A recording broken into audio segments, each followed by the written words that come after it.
Hello friends, कैसे हैं आप लोग। 60 डेज हो गया है मुझे Realme X7 Pro यूज करते हुए और आज मैं आपको मेरा एक्सपीरियंस बताऊंगा Realme X7 Pro के साथ।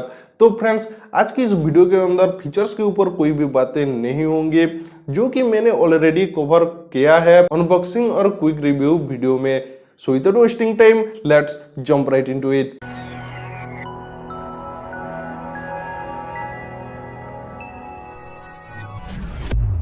सबसे पहले बात करते हैं उस चीज के बारे में जिससे मैं काफी ज्यादा डिसअपॉइंट हुआ हूं।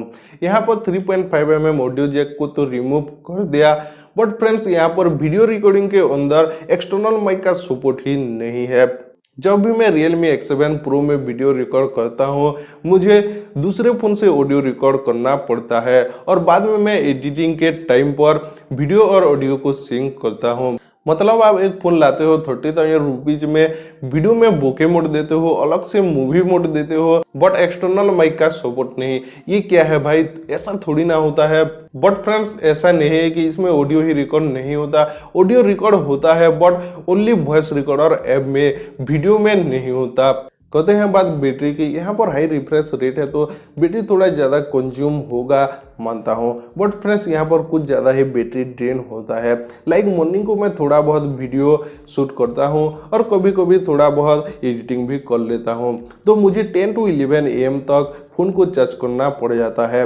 दोपहर को कोई मूवी या फिर वेब सीरीज वॉच करता हूँ और साथ में थोड़ा बहुत यूट्यूब वीडियोज, तो मुझे 3-4 तक फिर से फ़ोन को चार्ज करना पड़ जाता है। देन 80 to 90% चार्ज करके बाहर जाता हूँ।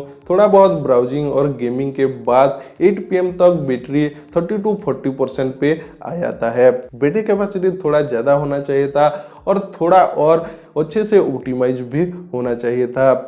बट हाँ, यहाँ पर 65 वॉट की सुपर फास्ट चार्जिंग है, तो जो कमी है बैटरी लाइफ में वो उतना नोटिस नहीं होता। मान लो आप बाहर जा रहे हो तो रेडी होते टाइम चार्जिंग पे डाल दो, आपका काम हो जाएगा। मतलब सही में काफी फास्ट है।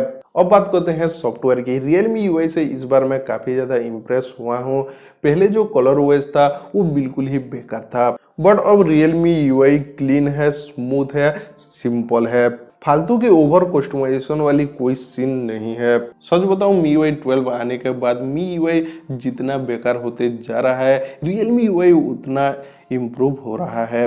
Realme UI में बहुत ही ज़्यादा फालतू के एनोइंग एड्स तो नहीं आते, बट हाँ, थीम स्टोर की एड्स नोटिफिकेशन पैनल में आपको दिखता रहेगा।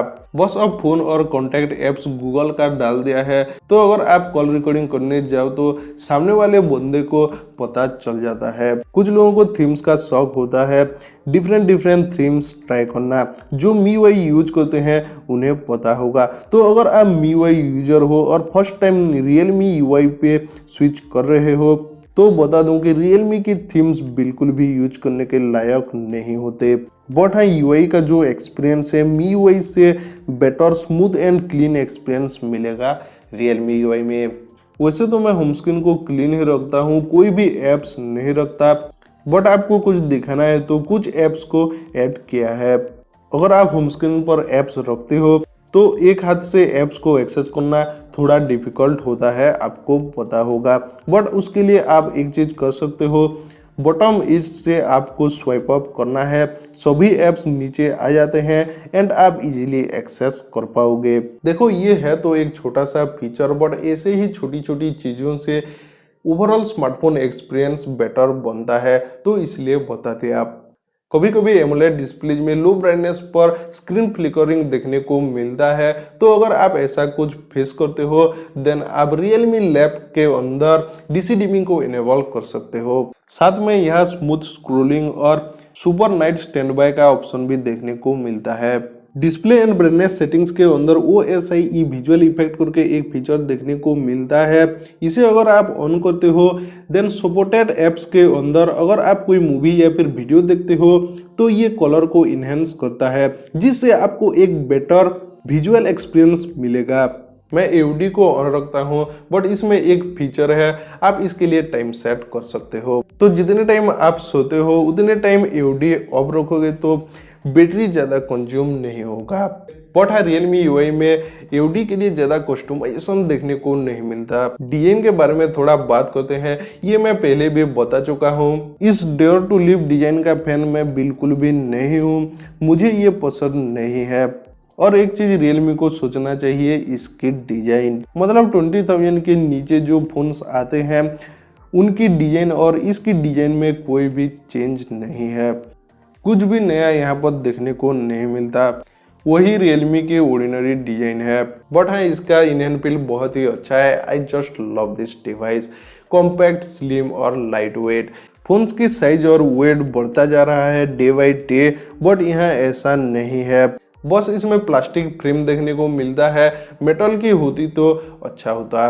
बट यहाँ पर बिल्ड क्वालिटी काफी अच्छी है, ग्लास सैंडविच डिजाइन के साथ आता है। यहाँ पर गोरिल्ला ग्लास का प्रोटेक्शन मिल जाता है। फ्रंट डिजाइन की बात करें तो इससे मुझे कोई भी प्रॉब्लम नहीं है। बेजल्स और चेन पतले हैं, पंच होल भी छोटा सा है। ओवरऑल फ्रंट से एक प्रीमियम डिवाइस की फीलिंग आती है।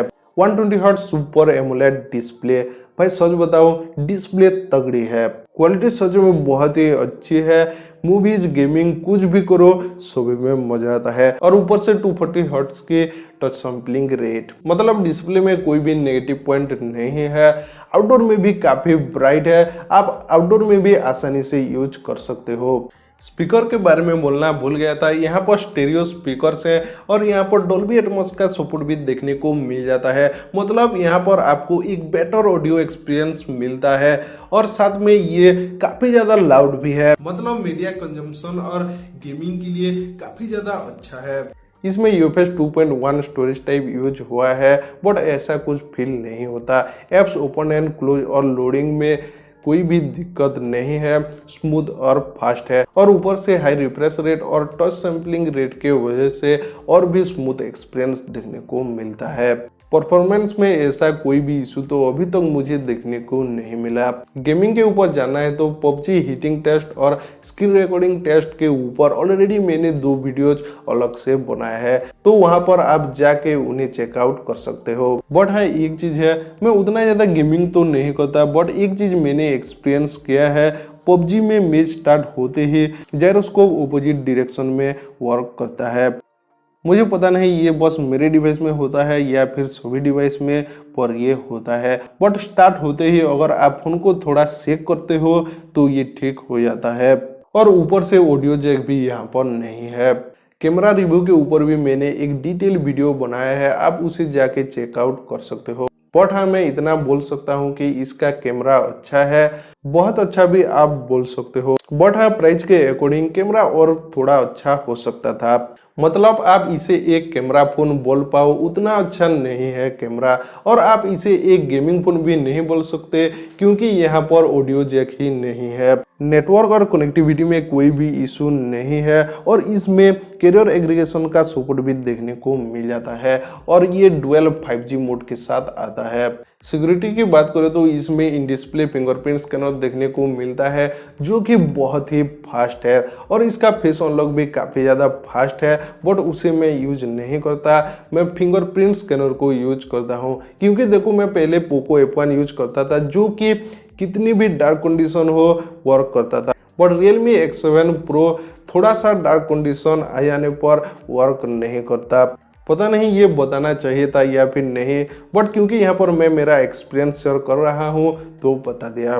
तो फ्रेंड्स फोन जो है अच्छा है, बुरा नहीं है, बट इसकी प्राइसिंग की बात करें तो जी हाँ थोड़ा सा ओवर प्राइस जरूर है, क्योंकि जब हम 30,000 रुपीज पे करते हैं तो किसी ना किसी वे में, किसी ना किसी फीचर में कुछ डिफरेंट, कुछ न्यू या फिर कुछ एक्स्ट्रा ऑर्डिनरी देखना चाहते हैं जो कि इस फोन में नहीं है।